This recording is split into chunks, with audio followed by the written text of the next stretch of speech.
Welcome to our channel. Today we how to activate presentation branding in PowerPoint step by step clearly.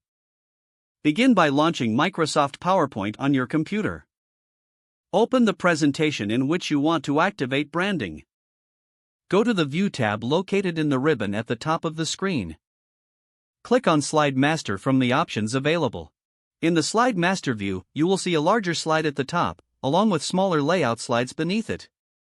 Select the top slide, which represents the master layout for the entire presentation. To add branding elements, insert your company's logo by clicking on the Insert tab. Choose pictures or icons depending on the format of your logo file. Locate your logo file on your computer and click Insert. Resize and position the logo as necessary in the master slide. Next, to ensure consistency, highlight the text boxes on the master slide and adjust the font type, size, and color. If you want to change the background, right-click on the slide and select Format Background.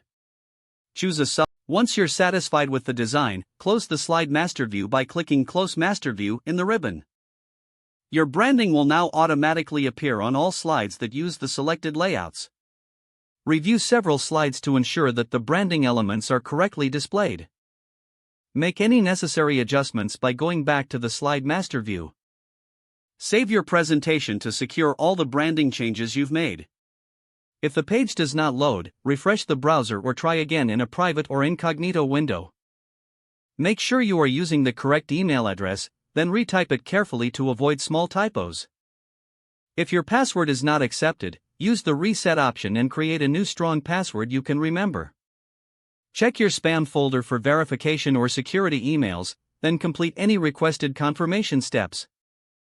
Enable two-factor authentication if available to improve account security and reduce unauthorized access risk.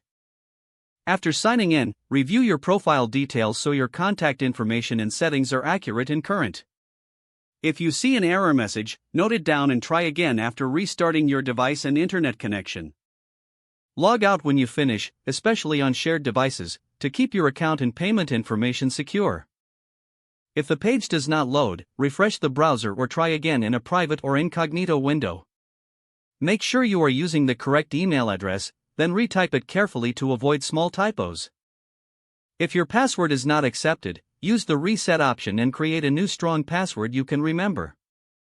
Don't forget to like this video and subscribe to our channel for more step-by-step tech guides.